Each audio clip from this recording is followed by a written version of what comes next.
그런즉 누구든지 그리스도 안에 있으면 새로운 피조물이라. 이전 것은 지나갔으니 보라 새 것이 되었도다. 2022년 새해를 열어주신 하나님 아버지, 하나님의 이름을 높여 찬양합니다. 불쌍한 저희들에게 아버지라 부를 수 있는 특권과 아버지 앞에 나와 함께 예배할 수 있는 영광을 주신 하나님, 2021년 지난 한 해에도 코로나라는 악한 전염병이 변종의 변종을 거듭하여 더욱 심해져 나라와 온 국민이 육적으로 정신적으로 피폐해져 주님을 멀리하고 중심 없이 또 1년을 보냈습니다. 하나님 아버지, 이러한 저희들의 무지와 나약한 마음을 용서하여 주시옵소서. 지금 이렇게 새해 첫 예배를 드리오니 이 시간을 통하여 성령님 저희 마음을 주관하시고 저희들 예배를 통하여 말씀의 힘을 얻어 올 한 해 주 앞에 충성 봉사하며 달려나가는 복된 한 해가 되게 하여 주시옵소서.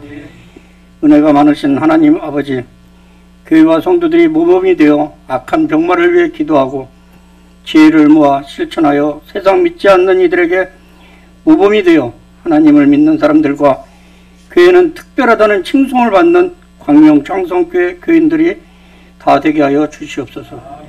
어려운 지역사회를 위하여 봉사하고 찾아가고 함께하는 교회가 되게 하여 주시옵소서. 이런 때일수록 예수님의 사랑을 더욱더 잘 실천할 때라 믿습니다. 하나님, 이 나라를 불쌍히 여기시고 은혜를 내려 주시옵소서.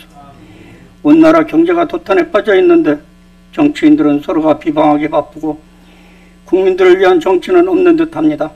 하나님, 이 어리석은 사람들을 변화시켜 주소서.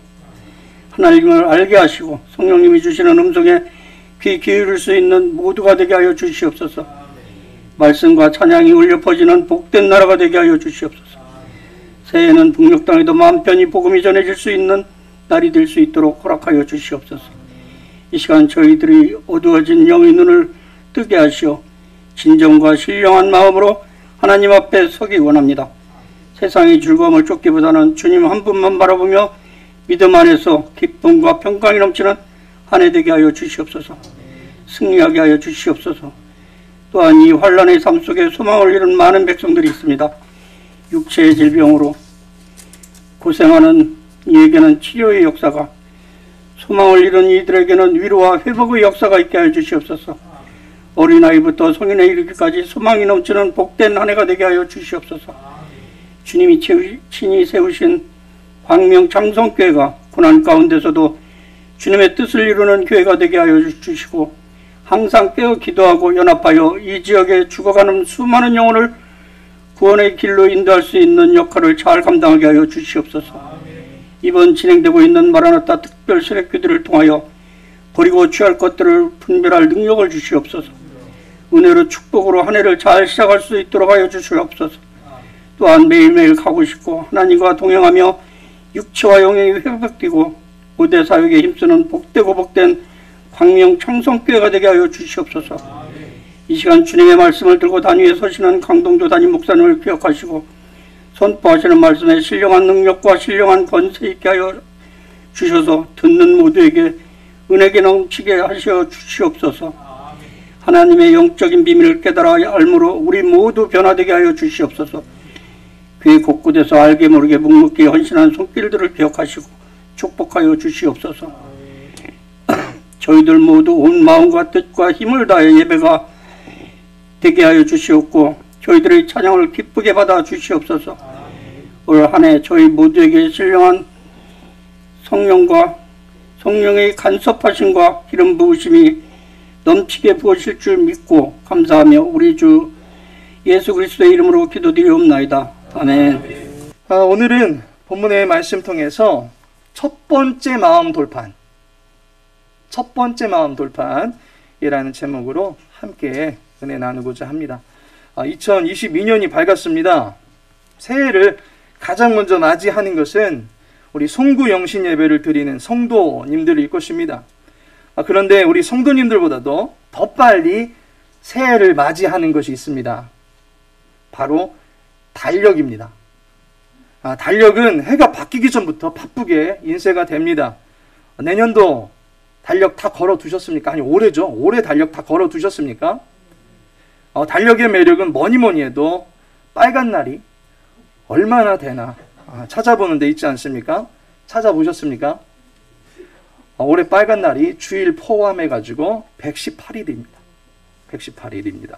제가 세본 게 아니고 교회 오는 신문에 그 개수가 나와 있더라고요. 그래서 우리 성도님들께 알려드려야지 하고 이렇게 말씀드리는 겁니다.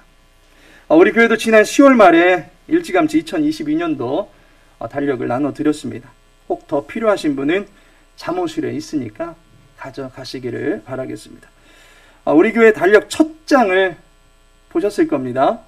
총 12장으로 되어 있는 이 달력을 보면 제일 상단에 말씀이 기록되어져 있습니다. 한 번은 우리 장로님들과 달력을 놓고서 이야기를 나누던 중에 달력이 예쁘다고, 또 달력이 3단으로 되어 있어서 보기 편하다고, 달력이 일찌감치 나와서 좋다고 하시면서 상단에 있는 말씀이 액자처럼 되어 있어서 무척 참 정말 엄청나게 좋은 달력이다 라고 그렇게 말씀을 하셨습니다. 그러면서 거기에 있는 모든 말씀을 다 암송하면 좋겠다, 그리고 암송하겠다 라고까지 말씀하셨습니다. 그런데 의미를 알고 암송을 하셔야죠. 의미도 모른 채 암송하시면 금방 잊어버리고 감동도 없습니다. 그래서 암송하시기 좋으시라고 매월 첫째 주, 곧 한 달이 지나서 달력을 넘겨야 되는 그 주에는 달력 상단에 있는 그 성경 본문을 통해서 우리 성도님들과 말씀의 은혜를 나누고자 하는 것입니다. 그러면서 12달 말씀이 무엇이 있나 빨리 가서 보고 싶지 않으십니까? 또한 그 말씀을 깊이 묵상하고 마음에 새기고 싶지 않으십니까? 그 말씀들을 우리의 마음 돌판에 새기는 시간을 갖고자 합니다. 그래서 오늘 말씀 주제가 첫 번째 마음 돌판입니다. 그리고 참으로 복된 소식이 준비되어져 있는데 우리 성도님들께서는 말씀의 의미를 깊이 묵상하시면서 말씀과 함께 영혼의 부유함도 쌓으시고 겸사겸사 선물도 받으실 수 있게끔 6개월마다 암송대회를 하도록 하겠습니다. 암송 쉬운 거 아닙니다. 게다가 대회에서 암송하는 거 더 쉽지 않습니다.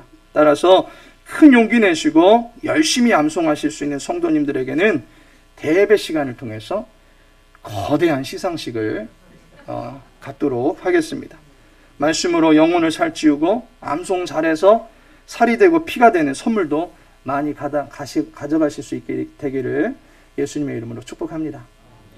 1월달 달력을 보시면 오늘 우리가 읽은 마태복음 6장 33절의 말씀이 나옵니다. 이 말씀 많이 들어보셨고 또 어떤 분은 이미 외우고 계실 수도 있으실 텐데 한번 다 같이 읽어보겠습니다. 읽으시면서 마음의 돌판에 새겨보시기 바랍니다. 너희는 먼저 그의 나라와 그의 의를 구하라. 그리하면 이 모든 것을 너희에게 더하시리라. 아멘. 2022년 새해가 밝았습니다. 올 한 해의 삶을 두고 서로를 위해서 복을 빌게 됩니다. 새해 복 많이 받으세요 라는 복을 빌면서 그저 무탈하게 지내기만을 염원하게 됩니다. 그렇게 1월 1일을 서로 복을 빌며 지내게 되지만 어느덧 시간이 지나서 1월 2일이 됩니다. 그리고 다시 우리는 일상으로 돌아가게 됩니다. 그러면 제일 먼저 우리가 경험케 되는 것이 무엇입니까? 바로 현실입니다. 총을 맞아도 죽지 않는 사람이 있습니다. 높은 곳에서 떨어져도 다치지 않는 사람이 있습니다.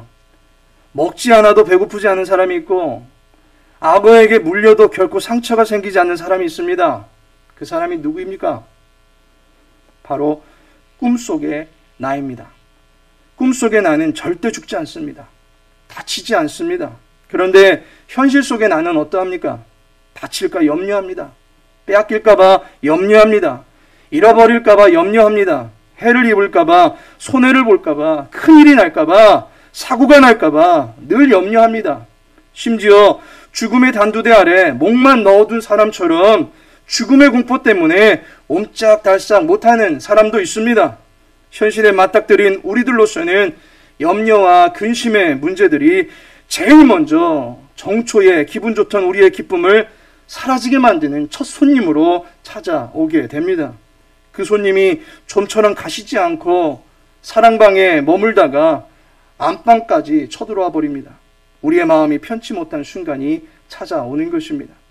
그러니 하나님께서 우리를 볼 때에 우리는 먼저 염려와 근심에 빠지는 유약한 인생들인 것을 아시고는 본문의 말씀을 주시는 것입니다. 염려를 떨쳐낼 수 있게 하시기 위해서 이 말씀을 주시는 것입니다. 따라서 이 시간에는 본문의 말씀을 통해서 인생의 여러 가지 제약과 또한 고통의 요소들 때문에 염려하고 근심할 수밖에 없는 우리들을 위해서 하나님께서 어떻게 일하시는지 본문을 통하여 알아보고자 합니다. 무엇보다도 365 가고 싶은 교회, 이 슬로건의 첫 번째 3이 바로 3위 하나님과 동행하는 교회다라고 하는 것을 송구 영신 예배 때 살펴보았습니다. 따라서 3위 하나님께서 어떠한 하나님이 되시어서 우리의 한 해 동안, 아니 평생을 동행하고자 하시는지 알아보고자 합니다. 결론적으로 우리의 삶에 이미 함께 하시어서 능력을 펼치고 계시는 하나님을 먼저 생각하며 살아갈 수 있는 저와 여러분의 삶 위에 하나님의 놀라우신 축복이 임하게 되기를 예수님의 이름으로 축복합니다. 미국 코넬 대학의 칼 필레머 교수님은 인류유산 프로젝트에서 65세 이상에 계신 1,500명의 사람들에게 이러한 질문을 하고 그 질문을 연구 발표하였습니다. 당신의 삶을 되돌아보았을 때 가장 후회되는 점은 무엇입니까? 우리 교회 65세 이상 되신 분들은 어떤 답을 하실 건지요? 이 질문에 대한 대답 가운데 가장 인상 깊었던 것은 나는 이제야 비로소 바로 이 순간을 사는 법을 배우고 있습니다. 지금까지 많은 시간을 평생 일어나지 않을 일들이 벌어지면 어떡하나 하면서 걱정하면서 살았던 것을 후회합니다 라고 말하였습니다. 걱정하는데 너무 많은 심혈을 기울였다라고 하는 것이 후회스럽다는 것입니다. 우리는 건강에서부터 자녀, 물질, 명예, 이혼, 부도, 퇴직, 죽음을 비롯해서 다른 사람들의 머릿속까지 넘나들면서 나를 어떻게 볼까, 나를 어떻게 생각할까까지 너무나도 많은 염려의 문제들로 자신의 마음을 무겁게 할 때가 많이 있습니다. 물론 이 가운데는 어쩌면 상상 염려가 되어서 결코 일어나지 않는 문제들도 있습니다. 그러한 부분은 지나고 보면 왜 그때 그걸 걱정했을까 하면서 훌훌 털어넘길 수 있을 것입니다. 하지만 또 한편으로는 피할 수 없는 문제거리들도 있습니다. 죽음과 같은 문제는 어느 누구도 피할 수가 없습니다. 그런데 이러한 죽음의 문제를 살아생전에 늘 염려하고 산다면 사는 게 죽은 것이지 결코 산다고 말할 수 없을 정도로 공포감에 짓눌려 버리고 말 것입니다. 우리는 염려하지 않고 살았으면 좋겠는데 염려를 하면서 살아가는 존재입니다.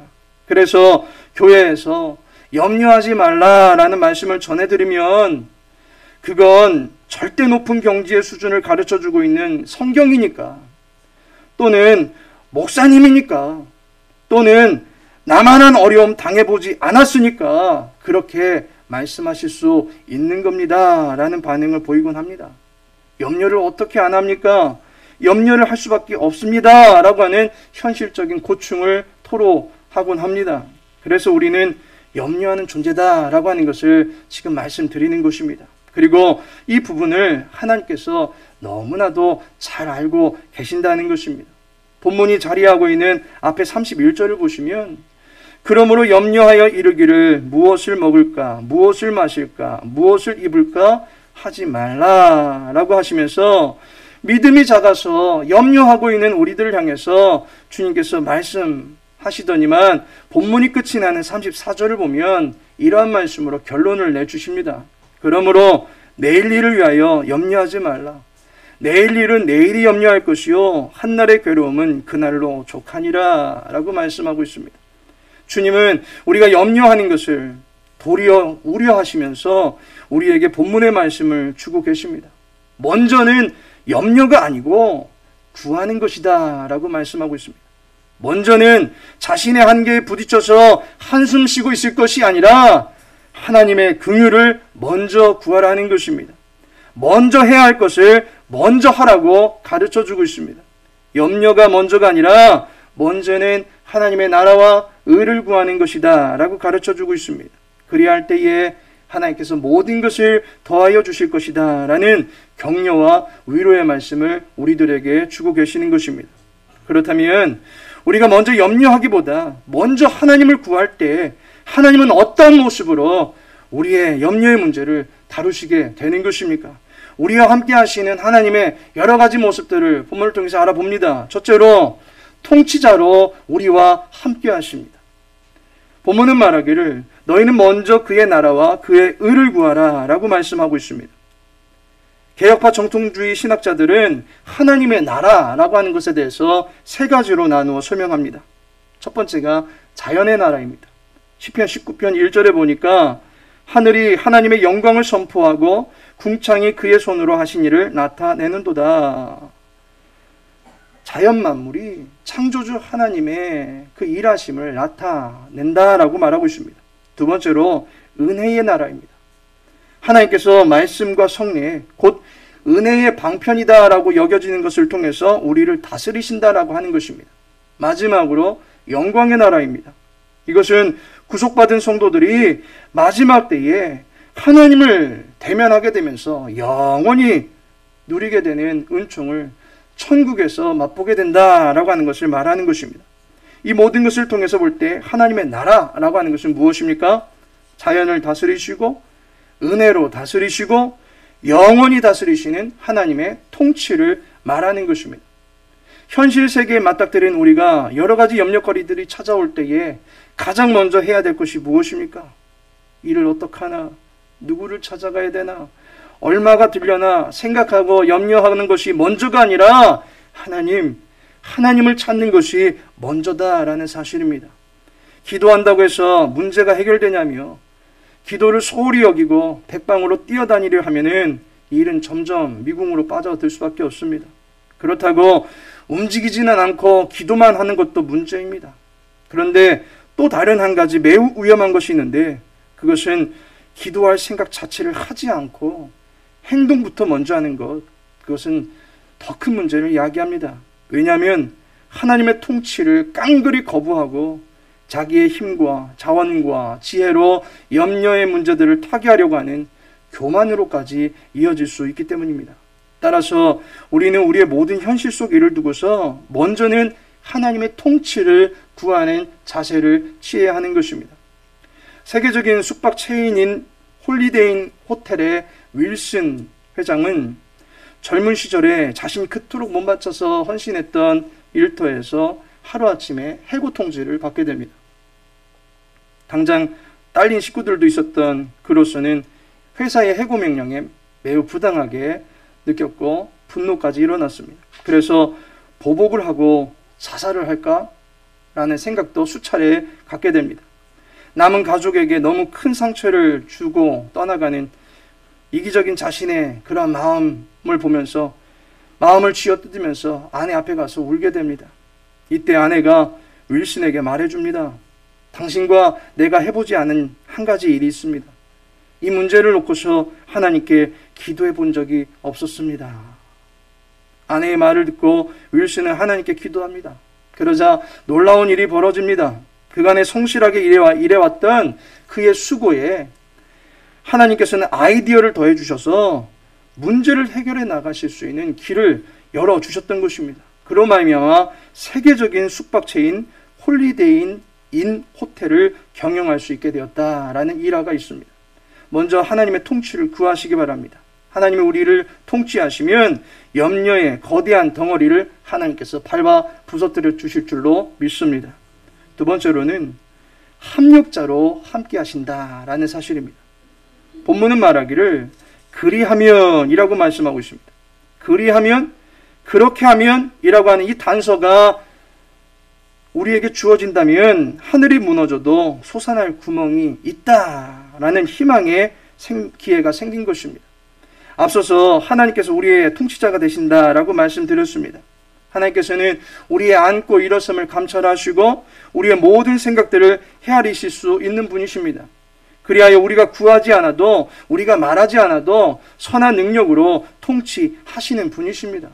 그러나 하나님은 그 일에 자신의 주도적인 역사뿐만 아니라 우리의 믿음의 수고도 함께하기를 원하신다라는 사실입니다. 그리하며 이라는 말은 우리가 어떻게 하며 이라는 단서가 붙는 것입니다. 곧 우리의 모든 수고를 하나님께서 인풋 자원으로 삼으시고 그리할 때에 우리의 삶에 풍성한 결과물들이 아웃풋 될 수 있도록 다스리시겠다라는 것입니다. 하나님은 우리와 합력하기를 원하시는 분이십니다.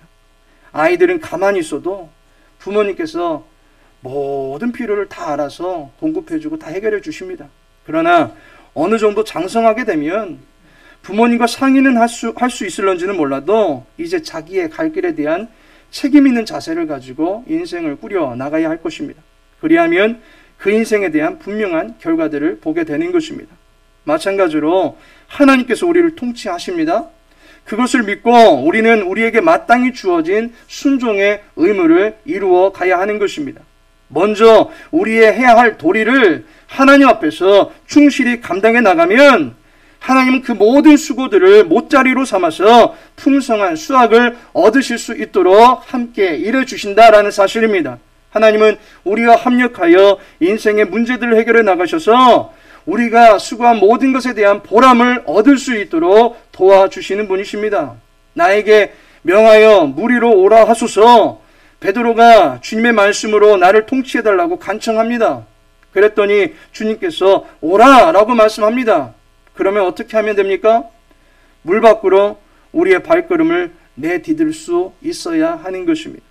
우리가 물 밖으로 발을 내딛는 수고를 할 때에 하나님의 능력이 우리의 삶에 구체적으로 경험되고 나타나게 되는 것입니다. 너희가 먹을 것을 주라 라고 말씀하십니다. 그런데 당장 먹을 것이 없습니다.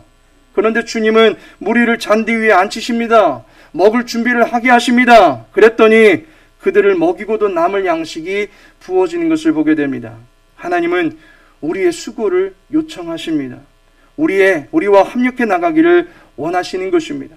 어떤 콤비는 서로 전혀 도움이 되지 않는 그러한 짝이 있습니다. 그러나 하나님과 짝하게 되면 하나님은 우리의 모든 수고를 합력하여 선을 이루어 주실 수 있는 능력의 하나님이시다라고 하는 것을 믿으시기 바랍니다. 마지막으로 공급자로 함께 하신다라는 사실입니다. 본문은 말씀하기를 이 모든 것을 너희에게 더하시리라 라고 말씀하고 있습니다. 우리가 주님의 통치를 믿고 믿음의 수고를 하게 되면 하나님께서 어떻게 하신다라고 하는 것입니까? 우리에게 필요한 모든 것을 공급해 주시겠다라고 말씀해 주십니다. 하나님은 우리의 공급자가 되시는 것입니다. 한 유대 랍비가 동물들의 살아가는 모습을 보면서 매우 신기했습니다. 랍비 시므온이 말하기를 나는 한 번도 수사슴이 무화과를 말리는 것을 보지 못했고 사자가 물건을 운반하거나 여우가 장사하는 것을 본 적이 없습니다. 그럼에도 불구하고 그들은 염려 없이 먹고 살고 있습니다. 나를 섬기기 위해서 창조된 그것들이 걱정 없이 먹고 산다면 창조주를 섬기기 위해서 살아가야 하되는 나는 염려 없이 살아가야 될진데 염려하면서 내 자신의 마음을 심히 부패하게 만들고 있습니다 라고 말하고 있습니다. 하나님은 공중에 나는 새도 먹이고 들의 핀꽃에게도 예쁜 옷을 선사해 주시는 분이십니다. 하물며 하나님의 자녀다라고 하는 특권을 지닌 우리들에게 그 무엇을 공급해 주시지 못하시겠습니까? 디모데전서 6장 17절은 말하기를 네가 이 세대에서 부한 자들을 명하여 마음을 높이지 말고 정함이 없는 재물에 소망을 두지 말고 오직 우리에게 모든 것을 후히 주사 누리게 하시는 하나님께 두며 라고 말씀을 하고 있습니다. 우리의 마음을 먼저 하나님께 두면 어떻게 된다는 것입니까? 우리가 부한 자들을 먼저 찾으려 하는 마음을 내려놓고 먼저 하나님을 찾으면 어떻게 된다는 것입니까? 우리가 먼저 재물에 소망을 두려고 하기보다는 먼저 하나님께 소망을 두면 어떻게 된다는 것입니까? 후히 주사 누리게 하신다라고 디모데전서 6장 17절이 말씀하고 있습니다. 그런데 그거 아십니까? 이 말씀 구절이 여러분이 갖고 계신 광명 창성교회 달력의 대표적인 성경 구절로 적혀져 있습니다. 디모데전서 6장 17절에서 19절은 우리 광명 창성교회의 영원한 표대가 되는 말씀입니다. 한마디로 누림과 드림의 행복을 추구하는 광명 창성교회는 이 말씀을 반석으로 삼고 세워졌다라고 볼 수 있습니다. 먼저 하나님께 마음을 두시기 바랍니다. 우리의 마음을 사람이나 물질에 두면 반드시 나누어지게 되어 있습니다. 사람에게서는 발등을 지킬 염려를 하게 되고, 물질은 소리 소문 없이 휙 날아가 버리거나 누군가가 악의를 가지고 갈취해 갈 수 있음을 염려하게 될 것입니다. 그러나 하나님께 마음을 두면 하나님은 신실하시기 때문에 우리를 버리지 아니하십니다. 영원히 함께 하십니다. 하나님은 우리의 자원을 빼앗아 가시는 분이 아니라 후히 주시고 누리게 해주시는 분이십니다. 하나님이 최고의 공급자이십니다. 모든 것을 더하여 주실 것입니다. 물질이 필요하다면 그것을 주실 수 있습니다. 때로는 견딜 수 있는 힘이 필요하다면 그것을 주십니다. 때로는 어떤 상황에서도 긍정적으로 해석할 수 있는 관점이 필요하다면 그것을 주실 것입니다. 하나님은 우리에게 정확하게 필요한 그것을 최적기에 공급해 주실 수 있는 하나님이십니다. 하나님께서 사랑하시는 성도 여러분, 새해 인사를 드립니다. 올 한 해 복이 넘치는 삶을 살아가시기를 축원합니다. 성도가 말하는 복은 세상이 말하는 것과 다릅니다. 세상은 현실 속에서 많이 취할 수 있는 것들을 복이라고 생각합니다. 그러나 성도의 복은 하나님의 은혜입니다. 성도는 하나님의 은혜면 충분합니다. 나의 나된 것이 하나님의 은혜다라고 바울은 고백합니다. 하나님의 은혜로 값없이 의롭다함을 얻었노라 그러면서 구원의 기쁨을 노래하였습니다. 염려와 근심거리들이 즐비한 우리들의 인생길입니다. 그러나 먼저 하나님의 은혜가 여러분들이 두드려야 될 인생의 해답임을 잊지 마시기 바랍니다. 올 한 해 무슨 일이든지 또한 어떤 형편에 처하든지 먼저 그의 나라와 그의 의를 구하시면서 하나님의 은혜를 공급받고 너끈히 살아갈 수 있는 주님의 담대한 백성들 되시기를 예수님의 이름으로 축원합니다. 다 같이 기도합니다. 살아계신 하나님, 주님과 함께 인생의 길을 걸어가기를 원합니다. 올 한 해 사랑하는 우리 모든 교우들의 삶의 자리에 임하여 주시옵소서. 모든 염려와 근심들이 밀려올 때에 어두운 인생의 그늘 속으로 숨지 않게 하시고 하나님의 은혜의 날개 아래로 나아갈 수 있도록 도와주시옵소서. 우리를 통치하여 주시옵소서. 우리의 모든 수고가 선한 결과로 나타날 수 있도록 주여 은혜 베풀어 주시옵소서. 우리가 주님의 뜻을 바로 알고 구하는 모든 소원들을 주님께서 들어주시옵소서. 한 주간 사랑하는 모든 백성들의 삶을 지키시고 특별히 브릿지 마라나타 특세를 통해서 하나님의 크신 은혜로 무장되는 첫 주가 되게 하여 주시옵시고 그렇게 올 한 해를 또 한평생을 하나님의 은혜로 무장된 채 살아갈 수 있는 믿음의 백성들 다 될 수 있도록 축복하여 주시옵소서. 특별히 오늘 우리 사랑하는 전수진 성도님 주의 교회 가운데 보내주시고 우리 함께 만날 수 있게 하심을 참으로 감사를 드립니다. 먼저 주의 나라와 주의 의를 구할 수 있는 지혜가 그 심령 안에 심겨질 수 있도록 도와주시옵소서. 삶의 많은 공고와 많은 어려움들과 많은 아픔들이 있다 할지라도 주님의 능력을 구할 때에 하나님 그 심령과 그 가정에 필요한 모든 것들을 공급하여 주시옵시고 해결하여 주시기를 간절히 소망하며 이 모든 것이 하나님의 은혜였노라고 고백할 수 있는 복된 가문으로 세움받을 수 있도록 은혜 베풀어 주시옵소서. 앞으로 또 기회가 된다면 우리 교회 안에서 함께 믿음의 발걸음을 함께 옮겨갈 수 있는 복된 지체가 되어지고 또 사랑하는 자녀들이 되어지기를 간절히 소망하며 예수님의 이름으로 기도합니다. 아멘.